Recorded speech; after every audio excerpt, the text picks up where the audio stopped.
You have to give the anti-gun movement great credit for one thing. That is, they are hardworking. They never stop thinking of ways to try to take away our Second Amendment rights. Today I want to talk to you about an anti-gun argument odds are you have never heard about before, except right here, right now on this channel. And this argument goes by a very fancy intellectual name, a name called Corpus Linguistics, which is Latin, by the way.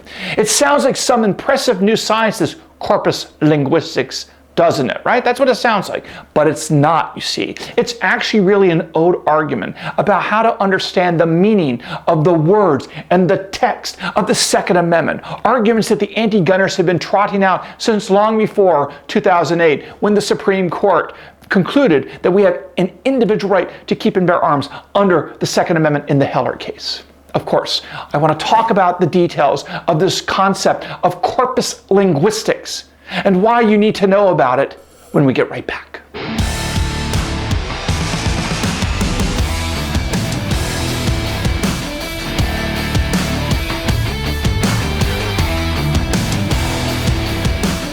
Hey folks, I'm Mark and welcome to the Four Boxes Diner. Okay. In 2008, we all know the United States Supreme Court decided the Heller case, which said that under the text, the history, and the traditions of the Second Amendment, you and I have an individual right to keep and bear arms under the Second Amendment. Now, since then, there's been an effort by the anti-gun community, as I see it, to try to find a way to use the text, the history, and the traditions of the Second Amendment, especially during the founding period around 1791, when the Second Amendment was ratified and written and all that, to try to reinterpret the meaning of the Second Amendment in a way that allows for gun control laws to withstand court scrutiny. And one of the ways that some people in the anti-gun community have been trying to undercut our rights under the Second Amendment is by this theory called corpus linguistics. Corpus linguistics, okay? So we're going to talk about this.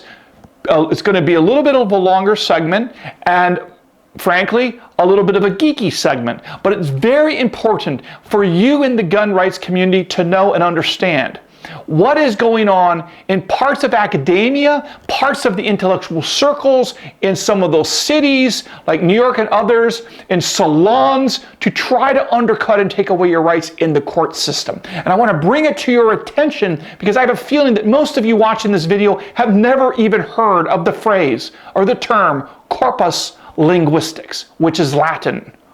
Okay? Now, here's the question for you. If you're reading any kind of a text and you come across a word that you don't understand in an article or whatnot, what do? Do you A, look it up in a dictionary and figure out the appropriate meaning in the context of what you're reading, and then that's what it is? Or B, do you do this massive data search on Google's archives of scan books and somehow count up a bunch of different words and what they mean and figure out all sorts of ways that are used in different contexts to figure out what that word in your op-ed or whatever it is that you're reading means? Well, if you're like most people, what you do is you choose option A. You look it up in a dictionary, you figure out what it means in the context of what you're reading, and that's what it means. But you see, there are academics out there, as I see it, who really would like to see courts adopt a variation of option B, which is essentially a massive data search of computerized documents to kind of reinterpret certain words of the Second Amendment. Now, I think, of course, this option B, this massive big data approach, is very dangerous when it comes to the Second Amendment. And again, interpreting laws in this way is called corpus linguistics. And the anti-gun crowd, or at least parts of the anti-gun round, seem to have seized onto this corpus linguistics doctrine as an attempt to take away our rights. And I think they've named it corpus linguistics to some degree because, it's kind of obscure and who's going to read it because it's going to be too boring, so people will ignore it. But you do so at your own peril by ignoring corpus linguistics, and that's why I'm bringing it to your attention right here, right now. Okay, so you probably are going to have some questions for me in the descriptions and the comments below. So first of all, what is corpus linguistics? And why should I care as a gun owner in America? So what is corpus linguistics? You see, it's a method of trying to figure out what the term or a word means by doing a series of computer searches of large databases, you know, the use of big data, to search these large databases of writings to try to determine how a term is used or what it means in a particular context. Okay? Let me give you an example. I think that might help. Let's say you want to understand what does the word airplane mean in the 1940s, the first 5 years, okay? What does it mean in the United States? Does airplane refer to military vehicles or does it refer to civilian vehicles? You're trying to figure this out. So what you might do is you might go to some sort of electronic database of newspapers and books and articles and brochures that were written in the time period of 1940 to 1945 as your historical corpus or body of materials. You would then run searches of those electronic databases looking for the word airplane. Sounds very straightforward, right? Well, not really. You see, corpus linguistics relies on something called the frequency hypothesis. And what does that mean? Well, it means that you do the search and you try to find all the different uses of a word or phrase in a big database of text, the corpus, which means body in Latin.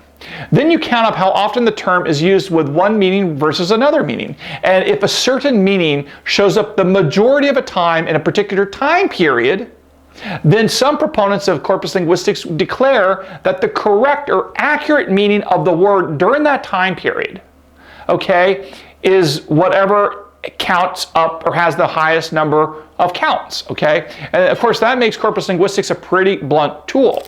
Think of our airplane example again. If you're trying to figure out, does airplane mean military vehicle or does it mean civilian vehicle during the time period of 1940 to 1945? Well, again, in the early 1940s, we had World War II going on. So everyone was writing about in newspapers, brochures, and books, guess what? About military.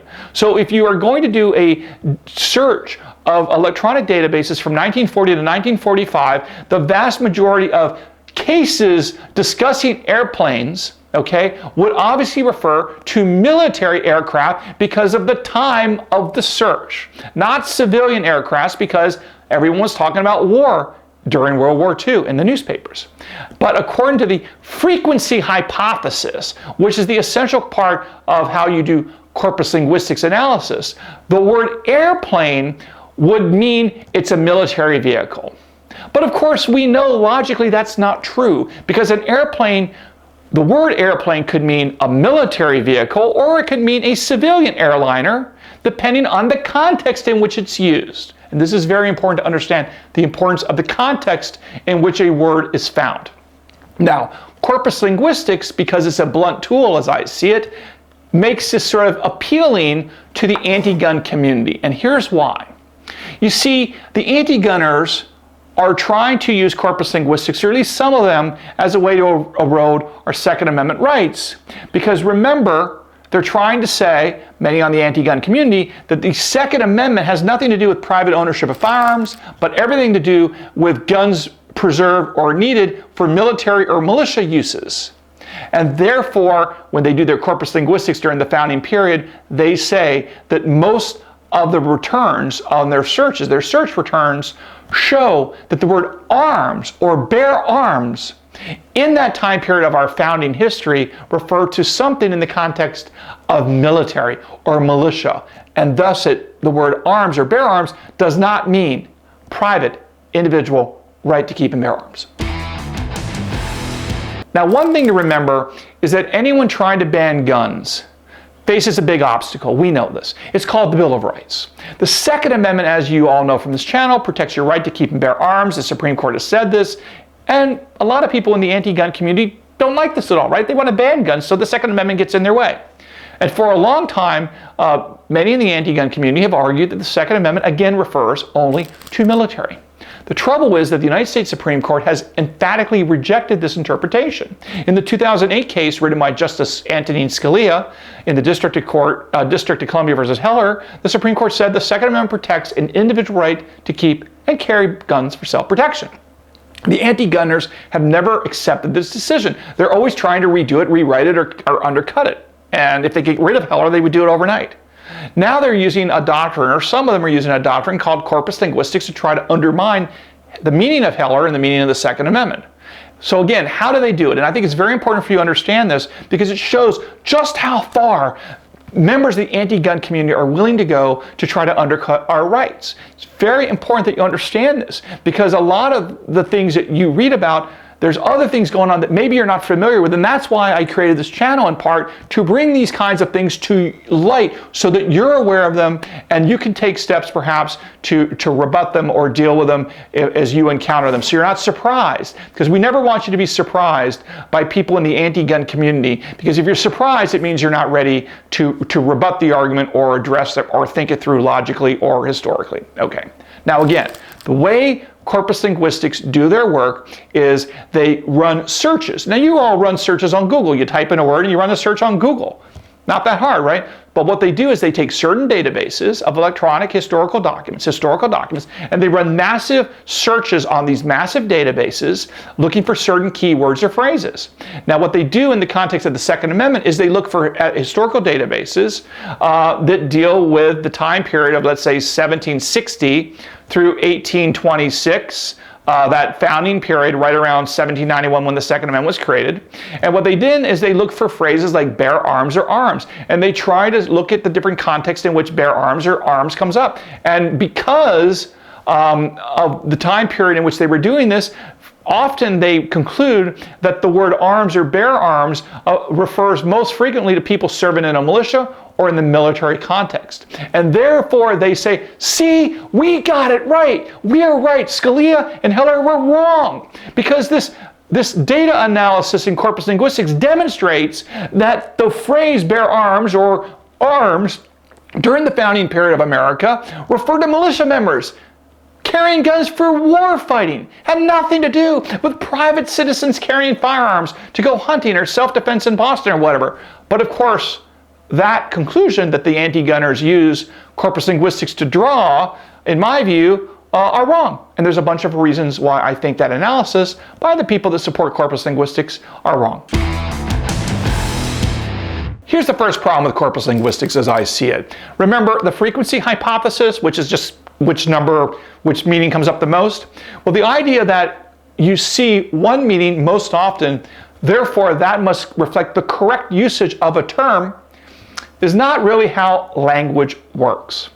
You and I both know there are lots of words that have multiple meanings. Let's just take a very simple example. The word ball. Ball. Now, the word ball can mean a round object used in sports. It could be a football, baseball, soccer ball, whatever. It's a ball used in athletics. Or, of course, a ball could also mean a social gala or a dance. Now, in modern American life, I suspect that the most often used meaning of the word ball in, let's say, the newspapers in 21st century America probably would be the reference to sports ball or athletic balls, right? Not galas or social balls. Now, does this mean that the second definition of ball involving galas or social balls is wrong? No, of course not. Either definition of the word ball, whether it be sports related or social gala related, could both be right. It really just depends on the context. I repeat, the context in which the word ball appears. So if you're reading a book or newspaper article about baseball, well, sure, the definition should be about the spherical ball or the sports ball. But if you're reading a novel by Jane Austen talking about an upcoming dance, you're talking about a different kind of ball, obviously. And that leads to what I think is the second problem with using corpus linguistics to interpret the Second Amendment. And that is, in my view, it often ignores the all-important context of a word. You see, if all you're doing is counting up how often the word is used during a particular time period in newspapers or books or brochures or whatever, in a bunch of unrelated documents, and you're just, hey, there's a bunch of documents here from the time period, that's the only thing that seems to connect them up. Well, again, most of these writings in these databases that are being searched don't necessarily have anything to do with the Second Amendment, right? Because, a story about the war of a story about the French Indian War has nothing really to do with the meaning of the legal phrase in the Second Amendment, right? Maybe they use some of the same words like arms or bear arms or shoot. But again, the Second Amendment and the French Indian War use of arms may or may not be related at all. Often they're not. Most often they're not, right? I would say they're not even close. In fact, if you think about the phrase bear arms, sure, it does show up a lot during the founding period in the military context. It shows up in military statutes, letters describing military events, newspaper articles of the day. That would make sense. But again, think of my example involving airplane during the period of World War II. War at the time of our founding was a big deal in American colonial life, right? First we had the French and Indian War, and then we had the American Revolution, then we had all sorts of other rebellions like the Shays Rebellion. All of these things were being discussed at the time of our founding, and these were occurring before the Bill of Rights was drafted. So how are we, or how is the court to determine what the people who drafted and ratified the Second Amendment had in mind with those words?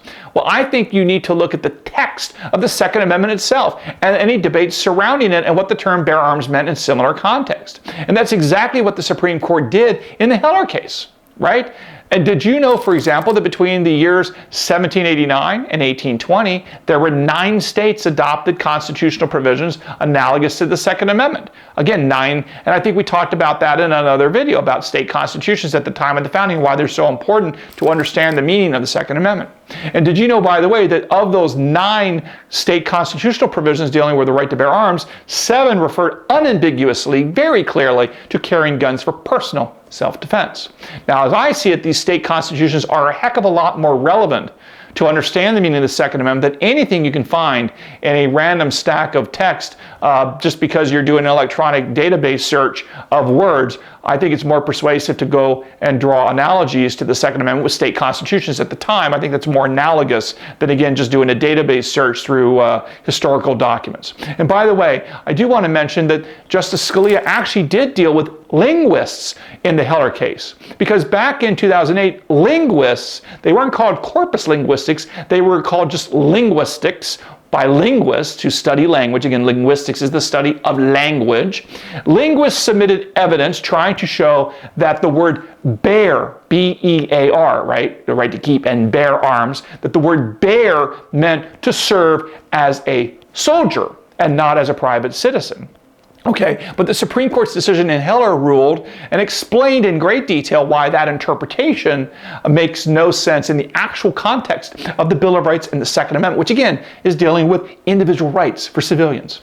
Now, slapping a fancy name, which has been going on recently, the name Corpus Linguistics, onto this very similar argument made by linguistics in 2008 before the Supreme Court in Heller, in my view, doesn't make it more persuasive. Making linguistics analysis that are anti-gun and calling it corpus linguistics, again, doesn't make it more persuasive and doesn't make it right in my view. A third problem with corpus linguistics is that its databases that are often used are really flawed. One way they are flawed is that they are biased in favor of more newsworthy events and more elite speakers. Another way I think they may be flawed is that the corpus linguistics scholars haven't really unearthed any new discoveries involving the Second Amendment that haven't already been known for the last 200 years by scholars who've studied the Second Amendment in other contexts other than corpus linguistics. I mean, for decades, keep in mind, scholars have known about and written about the documents relating to our founding fathers and to the Second Amendment. I mean, we've had professors at Harvard and Yale and Princeton and all these other places, for 200 years, right? It's not like academia is new. It's been around for 200 years, and people have been studying the founding fathers and the American Revolution for over 2 centuries. So it's not like a lot of these documents, like diaries by John Adams and Abigail Adams and the writings of James Madison, are new. It's not like anybody uncovered these in an attic in Vermont yesterday. The writings have been out there. It's just what's new is this corpus linguistics analysis of those same documents. And again, I think also it's worth knowing that a lot of these databases that are used are missing key writings. For example, these databases often do not include early laws that are essential to interpreting the Second Amendment. They also leave out important statements by leading founding fathers about the right to keep and bear arms.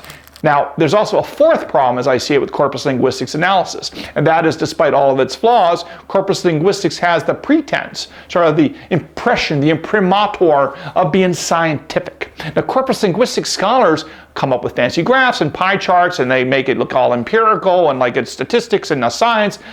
They also use like technical language that sounds very impressive, right? Very smart people use words like collocation and concordance lines. When's the last time you used the words collocation or concordance lines at dinner? I'm guessing not that often.